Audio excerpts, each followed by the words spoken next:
आज की इस वीडियो में हम बात करेंगे कुछ ऐसे मिसकंसेप्शन और स्कैम्स के बारे में जिनकी वजह से डायरेक्ट सेलिंग को गलत तरीके से दिखाया जाता है। अक्सर ही सोशल मीडिया और न्यूज़ में डायरेक्ट सेलिंग को नेगेटिव वे में देखा गया है। तो चलिए इसको डिटेल में समझते हैं। तो दोस्तों, सबसे पहले वीडियो को कर दीजिए लाइक और बने रहिए वीडियो के एंड तक।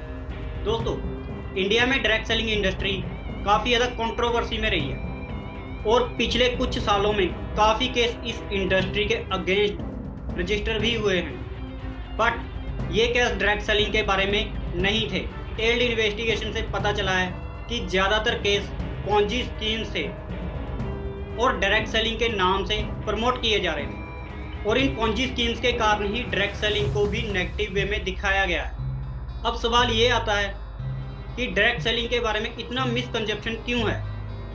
तो इसका सबसे बड़ा रीज़न है लोगों में अवेयरनेस की कमी, खुद से इस इंडस्ट्री के बारे में रिसर्च ना करना।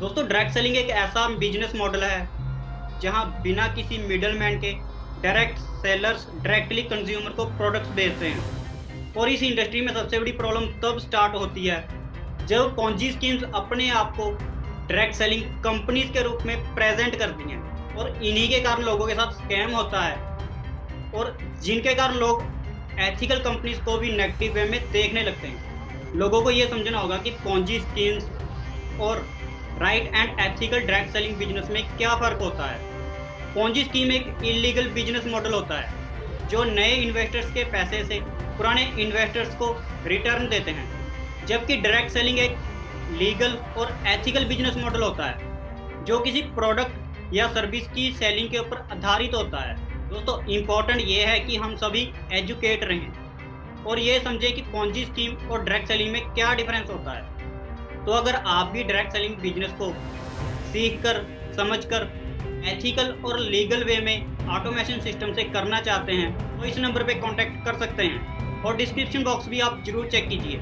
वहाँ पे भी आपको इम्पॉर्टेंट लिंक्स मिल जाएंगे जहाँ से आप हमारे साथ कनेक्ट कर सकते हैं। जब कभी भी आप किसी डायरेक्ट सेलिंग के बारे में कुछ भी गलत सुने तो ये जरूर चेक करें कि वो कंपनी सही में रजिस्टर है और वो कंपनी जेन्युइन है या नहीं। और consumer protection direct selling rules 2021 के अकॉर्डिंग काम कर रही है या नहीं। तो इस तरह से हम राइट और जेन्युइन कंपनी का चुनाव कर सकते हैं। अगर वीडियो इन्फॉर्मेटिव लगा हो तो कमेंट बॉक्स में जाकर अपना फीडबैक जरूर दें और चैनल को सब्सक्राइब करना मत भूलिए। Thanks for watching.